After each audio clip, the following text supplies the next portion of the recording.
அதாவது இந்த சன்னியாசி யோகம் அப்படிங்கிறது ஒரு முக்கியமான யோகம். யோகங்கள்லயே இந்த யோகத்தை 5வது பாகத்துல வச்சாங்க. 18 யோகங்கள். இந்த 18 யோகங்கள்ல 5வது இலக்கில் இந்த சன்னியாசி யோகம் அப்படிங்கிறது சொல்லப்படுறது. சன்னியாசம் அப்படிங்கிறது 5வது இலக்கத்துல ஏன் சொல்றாங்கன்னு கேட்டீங்கன்னா, 5ங்கிறது 2 வகையான பஞ்சபூதங்களை குறிக்கும். ஒரு வகையான பஞ்சபூதங்கள் நம் உடம்புல இருக்கு. கண், காது, மூக்கு, வாய், இந்த 4 துவாரங்கள். மலஜலம் கழிக்கக்கூடிய 2 துவாரங்கள் ஒன்று சேர்த்தா 5. இது ஒரு வகையான பஞ்சபூதங்கள். இது நம்ம உடலை சுத்தி உடலோட இயக்கத்திலேயே இருக்கு. அதுக்கு ஆதாரம் உடல், இயக்கக்கூடியது மனம். அடுத்த பஞ்சபூதங்கள்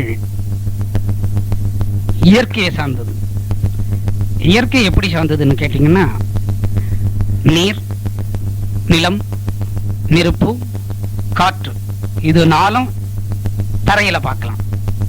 5வது அண்ணாந்து ஆகாசத்தை பார்க்கணும். இந்த மாதிரி 5 விதமான பஞ்சபூதங்கள். 2 பஞ்சபூதங்கள். ஒன்னும் மனிதனோட உடல் இயக்கத்தோட சேர்ந்தது. அடுத்தது இயற்கையோட மீதியில சேர்ந்த பஞ்சபூதங்கள். 2 பஞ்சபூதங்களுக்கும் தொடர்பு உண்டு. இந்த பஞ்சபூதங்கள் உடல்ல சார்ந்தது. அதனால மெய்யறிவுக்கு வரலாம், ஞானம் அப்படிங்கிறது வரும். மெய்யறிவுக்கு வந்தவனும் மெய்யறிவுக்கு வராதவங்களும், ஞானி அஞ்ஞானி, தெரிஞ்சோ தெரியாமையோ அவங்களோட உபயோகத்தில் இருக்கிறது மற்ற 5 வகையான பஞ்சபூதங்கள்.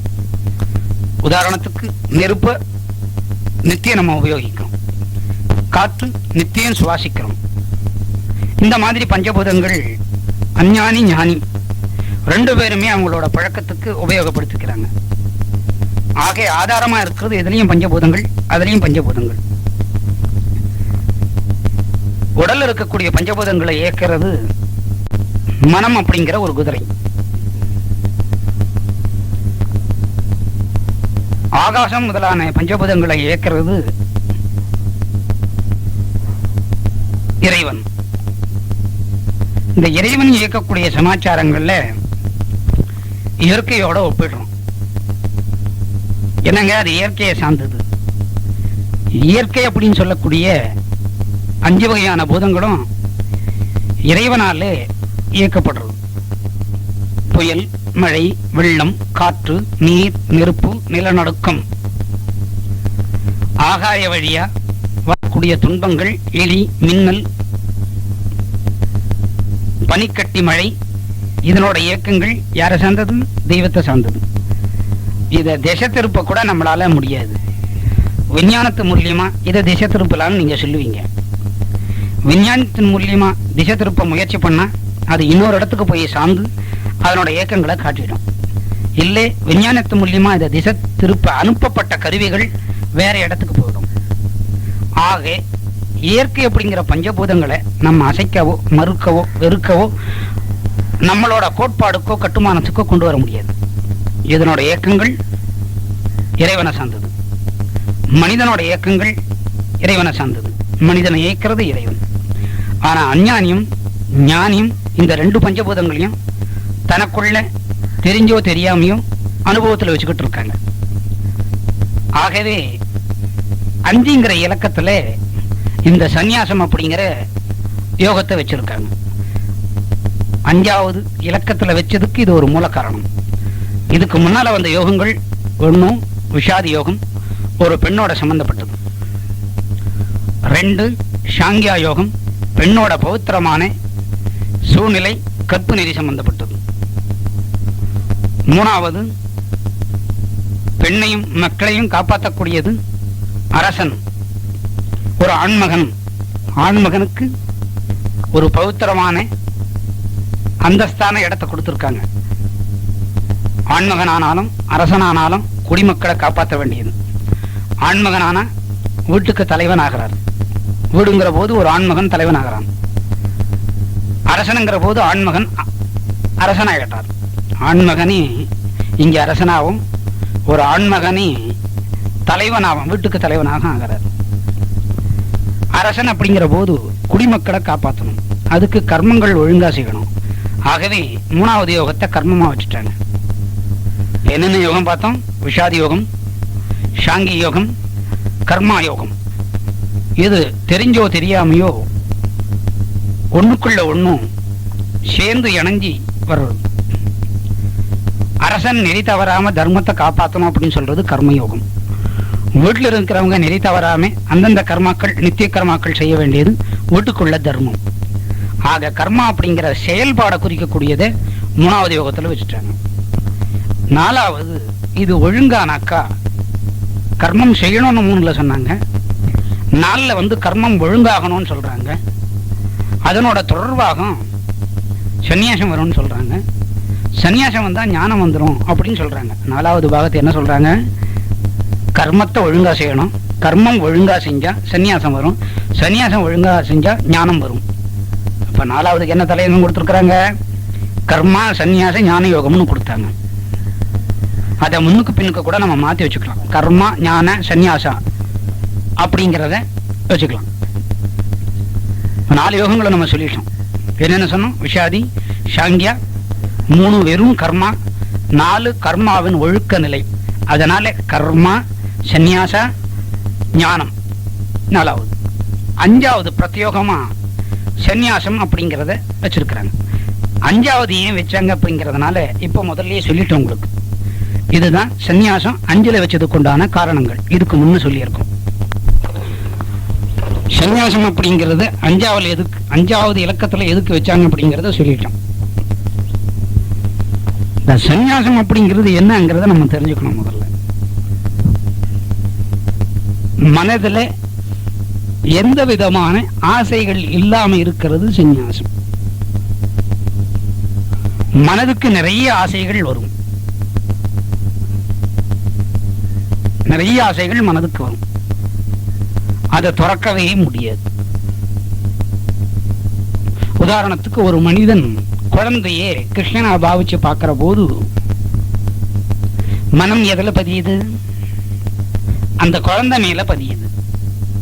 தனக்குள்ள மனோநிலை இயல்பு நிலைகள்லாம் விட்டுட்டு மனசு மறைமுகமா எங்க பதிஞ்சது? அந்த குழந்தை மேல பதிஞ்சது. அந்த குழந்தை குழந்தையா கிருஷ்ணாங்கிறத பார்க்கல, கிருஷ்ணனை கூட இந்த இடத்துல மறந்தது. யாரும் மறக்கல, குழந்தைய மனம் மறுக்கல, வெறுக்கல. காரணம் என்ன? பாவம் கிருஷ்ணனோட பாவம். என்ன லீலை? பாலலீலை. பாலலீலை தான் ரொம்ப வினோதமானது. அதனால மனம் அந்த இடத்துல கூட சன்னியாசம் வாங்கல. எந்த இடத்துல வாங்கல? பாலலீலை பார்க்கிற போது மறந்தது கிருஷ்ணனை, மறக்க முடியாதது அந்த குழந்தைய.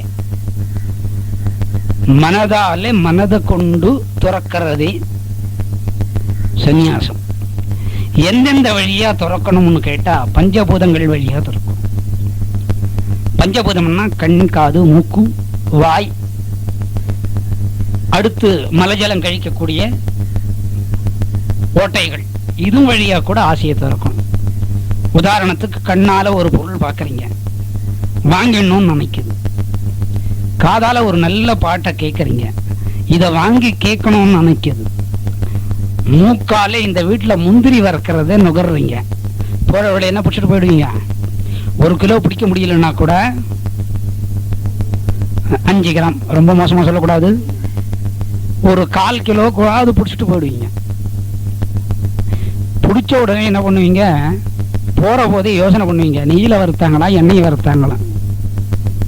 நீங்களே உங்களை சமாதானம் சொல்லிட்டு இந்த டால்டாவில் வறுத்திருப்பாங்க. உடனே எதுக்கு வேலை கொடுக்குறீங்க? நாக்குக்கு வேலை கொடுக்குறீங்க. இந்த பக்கத்துல வந்தவங்க கொஞ்சம் மிளகா பொடி போட்டீங்கன்னா நல்லா இருக்கும்னு சொல்லுவாங்க. இது இணைஞ்சல். இதெல்லாம் உடனே அதுல மிளகா பொடியை போட்டு சாப்பிட ஆரம்பிச்சிருங்க. 5 பூதங்களும் வேலை செய்ய வச்சு இந்த மிளகா பொடி உள்ள போன உடனே வவுத்த கலக்கம்.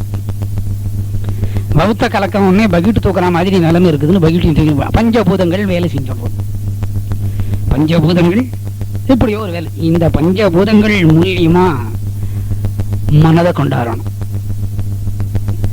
மனதை எப்படி கொண்டாடணும்னு கேட்டா, ஒருத்தருக்கு ஒருத்தர் இந்த கிஃப்ட் ஆர்டிகல்ஸ் கொடுக்குறாங்க இல்லையா, கொடுக்குற போது பார்க்கணும். நடராஜர் நடனம் ஆடுற மாதிரி ஒரு சிலையை கொடுப்பாங்க. அதை அவர் எடுத்துட்டு போய் ஹாலில் அழகா கண்ணாடி ரூம்ல போட்டு அவரை பூட்டிடுவார். ஹாலில் இருக்காது. இன்னொருத்தர் பார்த்தீங்கன்னா இந்த மீராபாய் பொம்மையை கொடுப்பாங்க. அந்த மீராபாய் தலையை குஞ்சிட்டு இந்த மாதிரிலாம் என்ன ஆகிட்டாங்களே பொம்மை ரூபமா, எல்லா ரோட்ல ஷோகேஸ்ல நிக்கிறமே, என்ன ஷோகேஷ் பொம்மை ஆக்கிட்டாங்களே அப்படின்னு நினைக்கும். அடுத்தது விலாவரியான மனுஷாள் கொடுப்பா. என்னன்னு கொடுப்பாங்க கேட்டீங்கன்னா, பகவத்கீதையை பொம்மையை கொடுப்பாங்க. கிருஷ்ணன் தேரோட்ட, அர்ஜுனன் சவாரி செய்ய. அதுல கூட ஒரு வகையான சன்னியாசம் இருக்கு. எப்படி சன்னியாசம் இருக்கு? உலகத்தை உற்பத்தி பண்ணவர் அவரு, போரை உண்டு பண்ணவர் அவரு, போரை நடத்தக்கூடியவர் அவரு, போர்ல வெற்றி தோல்வியை தேடி கொடுக்கிறவர் அவரு. ஆனா அவர் எந்த இடத்துல உட்கார்ந்தாரு? ரோட்டியா ஓட்டினார். மகாபாரத யுத்தத்தை நடத்தி முடிக்கக்கூடிய வல்லமை உள்ள ஒரு கிருஷ்ணன் எங்க உட்கார்ந்தாரு? தேர் ஓட்டியான கீழே தான் உட்கார்ந்தாரு. சவாரி பண்றவர் எங்க உட்கார்ந்தாரு? ஆமா, இந்த உப்புக்குன்னு யாரையாவது சிலர் எட்டுன்னு போவாங்க. உப்புக்குன்னு கேள்விப்பட்டிருக்கீங்களா? உப்புக்கு இல்ல, இது நாதஸ்வரி கச்சேரியில இருப்பார் அந்த உப்பு ஊதுறவர், ஒத்துக்கு ஊதுறவர். அவர் ஊதுறதை நிறுத்திட்டாருன்னு வச்சுக்கோங்க, இவர் வாய் திறந்தோம்னா வித்தியாசம் தெரியும். யாரு? தலையாய வாசிக்கிறவர். இந்த ஒப்புக்கு எங்க போய் உக்காந்தது? மேல உக்காந்துட்டு கிருஷ்ணா இப்படி ஓட்டு, கிருஷ்ணா இப்படி ஓட்டு. யாரை யாரை பார்த்து சொல்றது? அர்ஜுனனான நரன் பகவானான நாராயணனை பார்த்து சொல்றாரு. இப்ப அந்த இடத்துல கூட பதவியை விட்டு கொடுக்கிறார். யார் விட்டு கொடுக்கிறது? கிருஷ்ணன். மனதால யார் யாரை ஏற்கிறாங்க அந்த இடத்துல? கிருஷ்ணனை அர்ஜுனன் ஏற்கிறதா நம்ம மனதுக்கு தெரியுது. ஆனா போர்க்களத்துல யார் யாரை ஏற்கிறது? கிருஷ்ணன் அர்ஜுனனை ஏற்கிறார். அதே போல மனமான நம்ம உடல்ல இருக்கக்கூடிய பஞ்சபூதங்களை மனமான ஒரு செயல் ரூபமா அதை ஏற்குது. அதுல கூட சந்நியாசம் வந்தது யாருக்கு? கிருஷ்ணனுக்கு. அதுலயும் மனம் பஞ்சபூதங்கள்ல பதிஞ்சிருந்தது யாருக்கு? அர்ஜுனனுக்கு. எந்த பஞ்சபூதங்கள்ல? பூமி. பூமி எனக்கு சொந்தமாகணும். பூமி யாருக்கு சொந்தம்? கிருஷ்ணனுக்கு சொந்தம். பஞ்சபூதங்களை இயக்கிறவர் யாரு? கிருஷ்ணன். அந்த பஞ்சபூதங்கள்ல ஒண்ணு எது? பூமி. எதுக்கு சண்டை? பூமிக்கு சண்டை. அதை யார் ஏற்கிறாங்க? இங்க பூமி ஓணும். அர்ஜுனன் கிருஷ்ணன் ஏற்கிறான். சில சமயங்கள்ல சன்னியாசி ஆனவா மனிதர்களோட ஒத்து போறாங்க. ஆனா மனிதர்களோ சன்னியாசிகளோட ஒத்து போறது இல்லை. அங்க எப்படி ஒத்து போறது இல்லைன்னா பலன் வேண்டி ஒத்து போறது இல்லை. அர்ஜுனன் என்ன கேட்டாரு? எனக்கு பூமி வேணும், பலன் பலன் கேட்டு போனார். ஆனா கிருஷ்ணனும் பஞ்சபூதங்கள் எனக்குள்ள ஐக்கியம், என்னோட இயக்கம் என்னுள் ஐக்கியம், ஐக்கியமான பொருளை நான் இயக்கக்கூடிய ஆள். ஆனா நீ என்ன கேட்கிற? பூமி எனக்கு ஒண்ணுன்னு கேட்கிறேன். உனக்கும் பூமி இல்லை, அவருக்கும் பூமி இல்லை. யாருக்கு? கௌரவளான அவளுக்கும் கிடையாது, பாண்டவரான அவளுக்கும் கிடையாது. இந்த யுத்த பூமி எனக்கும் இல்லை. 3 பேரும் மொத்த பேரும் போவோம். இந்த சன்னியாசியாக இருந்த கிருஷ்ணன் என்ன பாவத்துக்கு வந்தாரு? தேரோட்டி பாவத்துக்கு வந்தாரு. யார ஓட்டுறது? அர்ஜுனன் ஓட்டுறாரு. எப்படி ஓட்டுறாரு? அவரை மனதை கொண்டு யாரோட மனதை கடல் எடுக்கிறாரு? ஓட்டுறவர் யார சார்ந்து இருக்கிறாரு? அர்ஜுனனை சார்ந்து இருக்கிறார். அர்ஜுனனுக்கு பஞ்சபூதங்கள் ஆசை உண்டு. கிருஷ்ணனுக்கோ 2 பஞ்சபூதங்களையும் ஆசை இல்லை. ஆக இந்த இடத்துல முக்கியமான கதாநாயகனா யார் இருக்கிறாரு? கிருஷ்ணனே சன்னியாசி ரூபத்தில் இருக்கிறார். சரி, சன்னியாசி ரூபம் ஒழுங்கா வரணும்னா என்ன பண்ணணும்? இதுக்கு முன் யோகத்துல சொல்லியிருக்கோம், கர்மங்கள் ஒழுங்கா பண்ணணும். கர்மம் ஒழுங்கா பண்ணணுங்கிற சொல்ல எடுத்தீங்கன்னா இதுல ஒழுக்கம் தான் முக்கியங்கிறது தெரியும். என்ன முக்கியம்? ஒழுக்கமே முக்கியம் அப்படிங்கிறது நமக்கு தெரியுது. ஒழுக்கமா இருந்தா எல்லா காரியங்களும் நடக்கும். கர்மத்துல என்ன சொல்றாரு? ஒழுக்கத்தை சொல்றாரு. ஒழுக்கம் அடிமுக்கியமானது. ஒழுக்கமா இருந்தா உன்னோட காரியங்களை நானே செய்வேன் அப்படிங்கிறத பகவத்கீதையில சுருக்கமா சொல்றார். அந்த ஒழுக்கம்ங்கிற சொல்ல முதல்ல வைக்கல, அதுக்கு ஒரு போர்வையான சொல் போட்டார், கர்மா. கர்மாவுக்கு பின்னாலே ஒழுக்கத்தை வச்சார். அடிப்படை என்ன? ஒழுக்கம். ஒழுக்கம்னா மிக முக்கியமானது. ஒழுக்கம் அப்படிங்கிறது மிக முக்கியமானது. உங்களுக்கு எல்லாருக்கும் தெரிஞ்சதே, நீங்கெல்லாம் ஒழுக்கமா இருக்கிறவங்க தான். நீங்கெல்லாம் ஒழுக்கம் இல்லைன்னு சொல்ல முடியாது, ஒழுக்கமானவங்களே. இந்த ஒழுக்கம் அப்படிங்கிற சொல்ல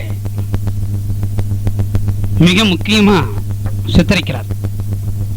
இதுக்கு அடிப்படையா அமைஞ்சது கர்மா அப்படிங்கிறது சொல்றார். கர்மா அப்படிங்கிறது ஒரு செயல்.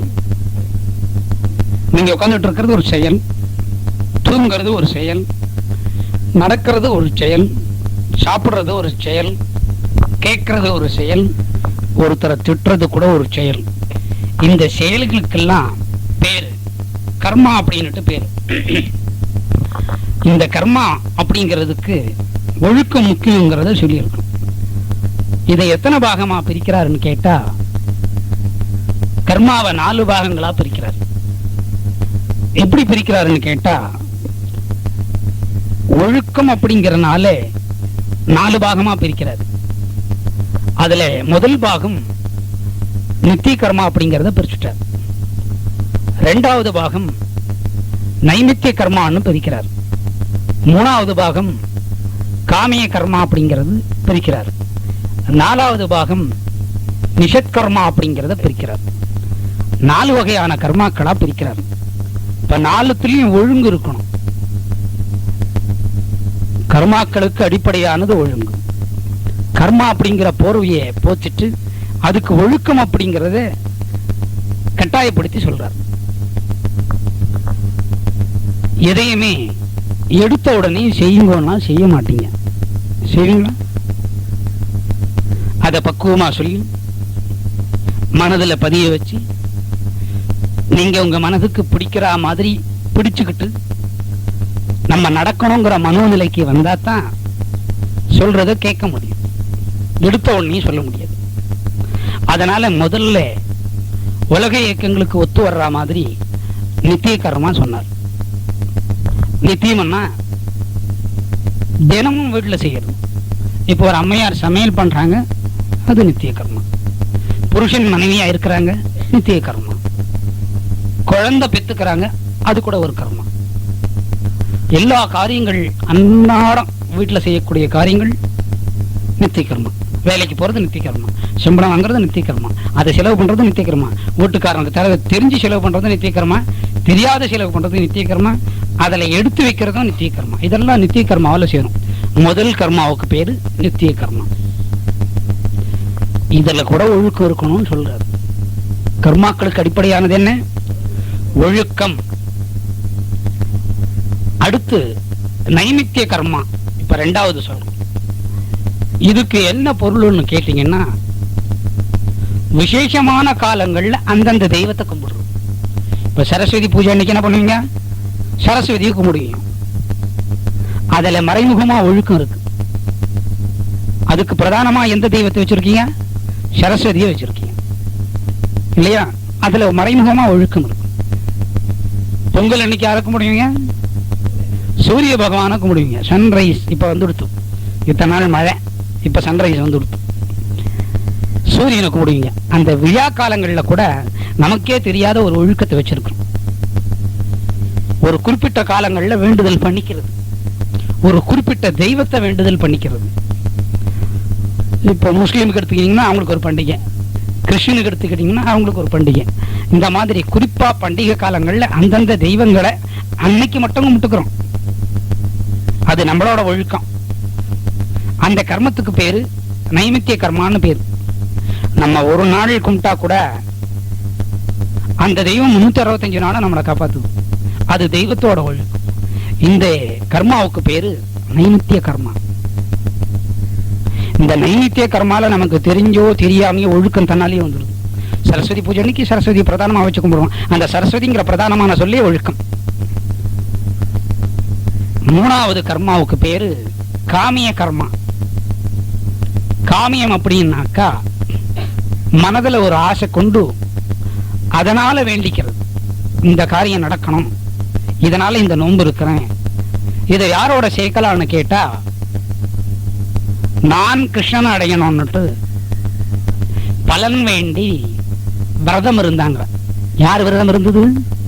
ருக்மிணி. யார் அடையணும்னு இருந்தது? கிருஷ்ணனை ருக்மிணி அடையணும்னு இருந்தாங்க. இது நேர்த்தியான விருப்பம். ஏன் நேர்த்தியான விருப்பம்னு கேட்டா, அவ மகாலட்சுமி சொரூபம், கிருஷ்ணனும் விஷ்ணுவோட சொரூபம். நம்ம இந்த சமாச்சாரத்துக்கு பிறந்திருக்கிறோங்கிறது அந்த அம்மாவுக்கு தெரிய வந்தது. எப்படி தெரிய வந்ததுன்னா, நாரதர் மூலியமா தெரிய வந்தது. நாரதர் இந்த இடத்துல என்ன உபயம்னு கேட்டா, குருபாவம். இது தெய்வீக சமாச்சாரம். கங்கையிலேயோ நீர் நிலையிலேயோ நெய் விட்டு அகல்ல தீபம் வச்சு அந்த தீபம் எரிஞ்சுட்டு இருக்கிற போது அந்த நதியில மிதந்து போனா கிருஷ்ணன் வந்து உன்னை அழைச்சிட்டு போவாருன்னு அந்த அம்மையாருக்கு நாரதர் சொல்றார். நாரதர் குருபாவம். அப்ப அந்த அம்மையார் ஒரு பலன் வேண்டாங்க. எந்த பலன் வேண்டாங்க? கிருஷ்ணனை வேண்டாங்க. இந்த இடத்துல இந்த பாவம் எப்படி எடுத்துக்கணும்னா, காதல் பாவமா எடுத்துக்கூடாது. பெண் இறைவனை அடையக்கூடிய பாவம். நம்ம சொல்ற நோக்க வச்சு பாத்தீங்கன்னா காதல் பாவத்துக்கு வந்துடும். இது காதல் பாவம் அல்ல, மறைமுகமா காதல் பாவமாவும் எடுத்துக்கலாம். ஒரு உயிர் யார போய் அடையணும்னு நினைக்குது? ஆண்டவனை போய் அடையணும்னு நினைக்குது. உயர்ந்த நோக்கம். அந்த மாதிரி பலன் வேண்டி செய்யக்கூடிய கர்மாவுக்கு பேரு காமிய கர்மா. இப்ப நம்ம சொல்லிட்டது தெய்வங்களோட சமாச்சாரத்தை சொல்லிட்டோம். மனிதர்களோட சமாச்சாரத்துக்கு வரும்போது வேண்டுதல்கள் ஒழுக்கமா இருக்கும். ருக்மணி கிருஷ்ணன்னா ஒழுக்கம் உண்டு. ஏற்கனவே அவ 2 பேரும் புருஷன் முஞ்சாதி. யார் யாரு? ருக்மணி லட்சுமி அவதாரம், கிருஷ்ணன் விஷ்ணு அவதாரம். இவங்க 2 பேரும் ஒண்ணு சேர்றதுல ஒழுக்கம் மறைமுகமா இருக்கு. ஆனா மனிதர்கள் பண்ணக்கூடிய பலன்கள், எதிர்பார்த்து பண்ணக்கூடிய பலன்கள்ல முக்கியமா ஒழுக்கம் இருக்கும். அந்த ஒழுக்கமான முறையில செய்யக்கூடிய காரியங்கள்ல பலன் எதிர்பார்த்து செய்யக்கூடிய காரியமா இருந்தா அதுக்கு காமிய கர்மான்னு பேர். காமிய கர்மான்னா சுருக்கமா ஒரு பலன் எதிர்பார்த்து செய்யறதுன்னு பொருள். இப்ப எத்தனை கர்மாச்சு? 3 கர்மாச்சு. முதல் கர்மாவுக்கு நித்திய கர்மான்னு பேரு, 2வது கர்மாவுக்கு நைமித்திய கர்மான்னு பேரு, 3வது கர்மாவுக்கு காமிய கர்மான்னு பேரு. நித்திய கர்மாங்கிறதோட பொருள் வீட்டுல ஜனம் பண்றது. நைமித்திய கர்மாங்கிறதோட பொருள் விழா காலங்கள்ல பண்டிகை காலங்கள்ல பண்றது. காமிய கர்மா அப்படிங்கிறதோட பொருள் பலன் வேண்டி பண்றது. தெய்வமானாலும் மனிதனாலாம். தெய்வம் பூமிக்கு இறங்கி வர்ற போது அது மனித ரூபத்துல தான் வருது. இப்ப அதுவும் மனிதன் அப்படிங்கிற போர்வையில சேர்ந்து போகுது. கிருஷ்ணன் தெய்வமானா கூட மனிதன் ரூபத்துல தான் வர்றாரு.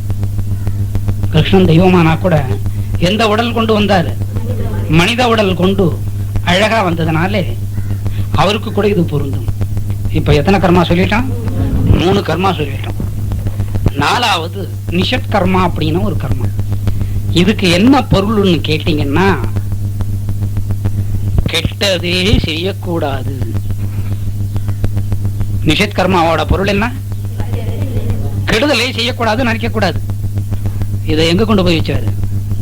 நாலுல கொண்டு போய் வச்சுட்டாரு. மத்த 3 கர்மாக்களை மனிதர்களோட விருப்பத்துக்கு விட்டுட்டார்.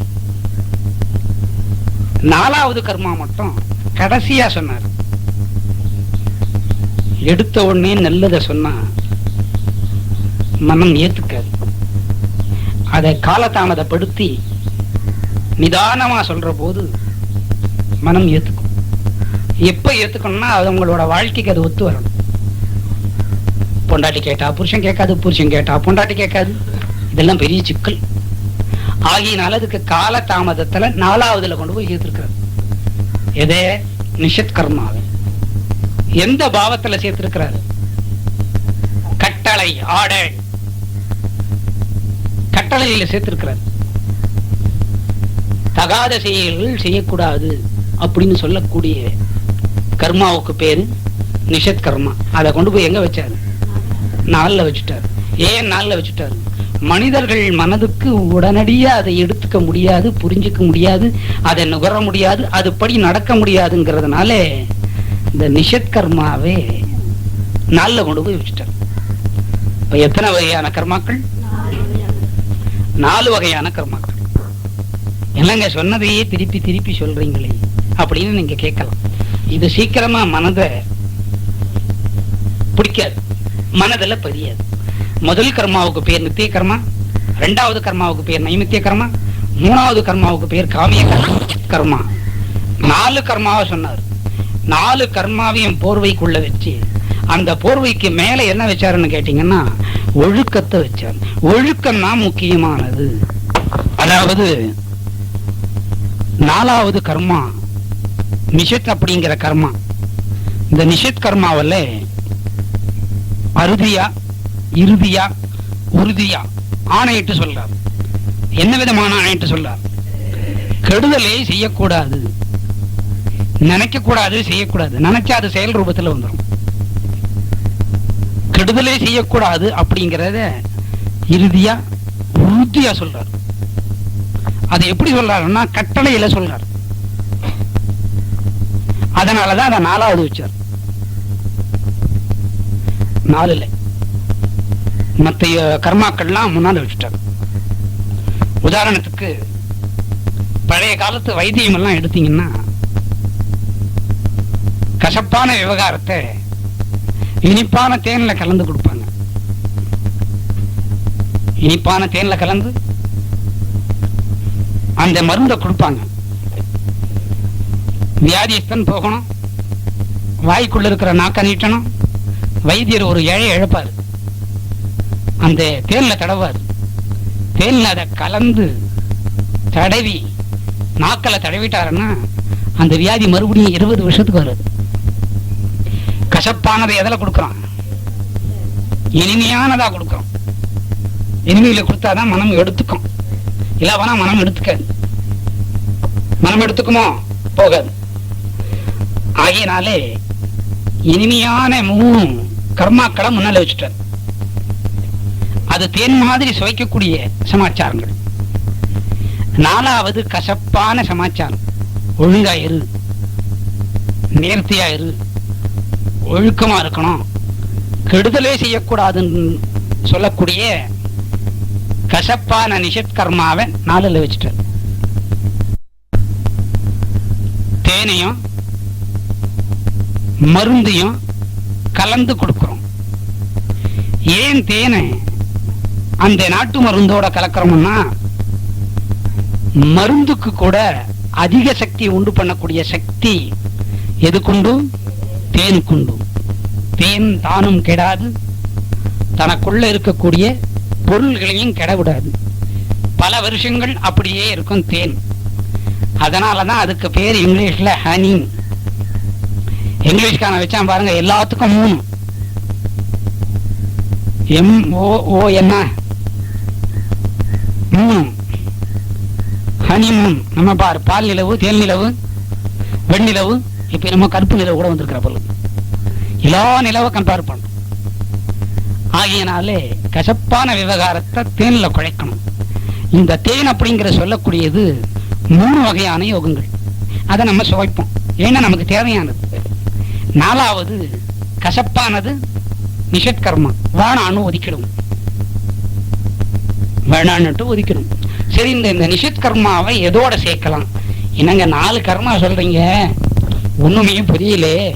இந்த 4வது கர்மாவில நிஷத்கர்மான்னு பேர் வச்சிருக்கீங்க. இந்த நிஷத்கர்மான்னாக்கா கெடுதலே செய்யக்கூடாதுன்னு சொல்றீங்க, அடுத்தது ஒழுக்கம் அப்படின்னு சொல்றீங்க, ஒரே குழப்பமா இருக்கு அப்படின்னு கேட்பீங்க. இந்த நிஷத் 4வது கர்மாவே கிருஷ்ணன் யாருக்கு சொல்றாருன்னு கேட்டீங்கன்னா, போருக்கு முன்னால 2 பேருக்கு சொல்றாரு. கௌரவ படையில் இருக்கக்கூடிய மிக வீரமான ஒரு ஆள் துரியோதனன், அடுத்து பாண்டவ படையில் உள்ள அர்ஜுனன். இவா 2 பேருக்கும் சொல்றார். என்னன்னு சொல்றாரு? கெடுதல் செய்யாதீங்க. இந்த கெடுதல்ங்கிற சொல்லுக்கு என்ன பொருள்? என்ன பொருளா இருக்கும்? இந்த நிஷத் அப்படிங்கக்கூடிய கர்மாவிலே அர்ஜுனனுக்கும் துரியோதனனுக்கும் சொல்றாரு, ஒழுக்கத்தை சொல்றாரு. என்ன மாதிரி ஒழுக்கத்தை சொல்றாரு? போற விட்டுடுங்க, சமாதானமா போங்க. உடனே துரியோதனன் சொல்றான், அங்க சமாதானத்துக்கு வரல, இது கடைசி கட்டத்துல போருக்கு நாள் குறிச்சது உனக்கு தெரியும். நாங்க நீங்க தலைமை தாங்கணும்னு வந்திருக்கிறோம், போர் செய்வோங்கிறது தீர்மானத்துக்கு வந்துட்டாங்க. யார் யார் வந்தது? அர்ஜுனனும் வந்தாச்சு. இந்த சேனை, அந்த பக்கம் சேனை கௌரவர்கள் சேனையான துரியோதனன் பக்கமும் வந்துட்டாங்க. இதுல ஒழுக்கமா இருக்கிறது யாரு? கிருஷ்ணன் ஒரு ஆள்னா இருக்கிறார். நிஷாத் யோகத்தை தன்மூல்யமாவே சொல்றார். சண்டை போடாதீங்க, ஒத்துமையா போங்க. இதை அவளால புரிஞ்சுக்க முடியல நிஷாத் யோகத்துல. நிஷாத் யோகம்ங்கிற கர்மா, கர்மா அப்படிங்கிறதே ஒரு யோகம். கர்மாங்கிறது செயல், அந்த செயலை குறிக்கிறது யோகம். இந்த நிஷாத் யோகம்னு சொல்லலாம், நிஷாத் கர்மான்னு சொல்லலாம். இந்த நிஷாத் கர்மாவில் யார் ஒழுங்கா இருந்தது? கிருஷ்ணன் மட்டுமே ஒழுங்கா இருந்தார். என்ன கூடாதுன்னாரு? போர் கூடாதுன்னாரு. மொத்த 3 அவங்க இஷ்டமா விட்டுட்டாரு. 4வது மட்டும் தன் வசம் வச்சுக்கிட்டார். என்ன கர்மாவே? நிஷாத் கர்மா அப்படிங்கிற யோகத்தை. யோகம்ங்கிறது கர்மா, கர்மாங்கிறதே யோகம். செயல்னு பொருள் கர்மா. வாழாங்கிற காரியத்தை செய்வோங்கிறாங்க. அதனால ஒழுக்கத்துக்கு கொண்டாடுறாரு அந்த நிஷாத் கர்மாவை. எந்த மாதிரி ஒழுக்கத்துக்கு கிருஷ்ணன் கொண்டாடுறாருங்கிறத கொஞ்சம் தீர்மானமா சிந்திச்சு பாருங்க. தர்மத்துப்படி ஜெயிக்கணும். தர்மத்து பக்கம் யார் நிற்பாங்க? தெய்வம் நிற்கும். தெய்வமா ஒரு மனிதன் ஆகணும்னா எந்த நிலைக்கு வரணும்? எல்லாத்தையும் தொடர்ந்து ஒழுக்கத்துக்கு வரணும். எல்லாத்தையும் தொடர்ந்தா சன்னியாசி ரூபம் ஆகும். கிருஷ்ணன் என்ன பண்ணாரு? தன்னோட படை பலம், படை சம்பந்தமான பொருள்கள் எல்லாத்தையும் யாருக்கு கொடுத்துட்டாரு? கௌரவர்களுக்கு கொடுத்துட்டாரு. இப்ப சன்னியாசம்ங்கிற ஒழுக்கத்துல ஒரு பகுதி வந்தது. இப்ப நிஷாத் யோகத்துல ஒழுக்கத்தை யார் கடைபிடிக்கிறது? கிருஷ்ணன் ஒருவனே. கெடுதலே செய்யக்கூடாதுன்னு சொல்றதுதான் நிஷாத் யோகம். அந்த கெடுதல் எந்த ரூபத்துல வருதுங்க? போர் அப்படிங்கிற ரூபத்துல வருது. அது எங்க வச்சாரு? கொண்டு வந்து 4ல வச்சுட்டாரு. நாங்க போர் செஞ்சே தீர்வோம் அப்படிங்கிற நிலைக்கு வந்துட்டாங்க. அதுல ஒழுக்கமான நிலைக்கு பாதி சன்னியாசத்துல வந்தார். எதை கொடுத்து? படைகள், படை சம்பந்தமான பொருள்கள் யாருக்கு கொடுத்து? கௌரவர்களுக்கு கொடுத்து. அப்ப கூட சன்னியாசத்துல ஒழுக்கம் பாதி தான் வந்திருக்குது. சன்னியாசத்துல கூட ஒழுக்கம் இருக்கும், கர்மாவில மட்டும் ஒழுக்கம் இல்லை. சன்னியாசம்ங்கிற யோகம் அப்படிங்கிற கர்மாவில கூட ஒழுக்கமா இருக்கணும். அந்த நிஷத் கர்மாவில கூட ஒழுக்கத்தை கடைபிடிக்கிறார் கிருஷ்ணன். அடுத்த பகுதி, அவங்க போர் படைகள் கேட்டாங்க, கலங்கள் கேட்டாங்க, கொடுத்துட்டனே, உனக்கு என்ன வேணும்? அர்ஜுனன் உடனே பதில் சொல்றார், நீ மட்டும். கிருஷ்ணன் இருந்த நிலை என்ன? சந்நியாசம்ங்கிற ஒழுக்க நிலை. ஒழுக்கத்துக்கு வந்துச்சு நிஷத் கர்மா. ஒழுக்கமான இடத்துல ஒழுக்கம் போய் சேர்ந்து கொடுத்து தன்னையும் ஒருத்தருக்கு தத்து கொடுத்துட்டாரு. அப்ப கிருஷ்ணங்கிற ஒரு மனிதனே இல்லாத ஆயிடுதீங்க. மனிதனுங்கிறது தெய்வமா எடுத்துக்கணும். படைகள் போட்டு தன்னையும் ஒருத்தருக்கு அடமானம் கொடுத்தா மாதிரி கொடுத்துட்டாரு. நாளைக்கு நீங்க படைய பலம் வச்சுட்டு இருந்தீங்கன்னு சொல்லக்கூடாது. உங்களிடத்துல ஒரு படை வந்ததுன்னு சொல்லக்கூடாது. அந்த படைகள் மறைமுகமா இருந்து தாக்கி ஜெயிச்சதுன்னு சொல்லக்கூடாது. போர் வேணான்னு சொல்லக்கூடிய ஆள் தன்னோட படையம் கொடுத்துட்டாரு. படையை கொடுத்ததுக்கு என்ன காரணம்? போர் செய்யக்கூடாதுன்னு சொன்னவர் தன்னோட போர் படைகள், போர்ல உள்ள ஆட்கள், போர்ல உள்ள அந்த ஆயுதங்கள் கூட கொடுத்துட்டாரு. எதை செய்யக்கூடாதுன்னு சொன்னார்? போர் செய்யக்கூடாதுன்னு சொன்னதுனால அது சம்பந்தமானது எல்லாத்தையும் கொடுத்துட்டாரு. நிஷாத் யோகத்துல கூடாதுங்கிறதையும் சொல்லிட்டாரு, கூடாதுங்கிற பொருளையும் கொடுத்துட்டாரு. அப்ப நிஷாத் யோகத்துல ஒழுக்கமான ஒரு ஆள் யாரு? கிருஷ்ணன். யார் கேட்கல?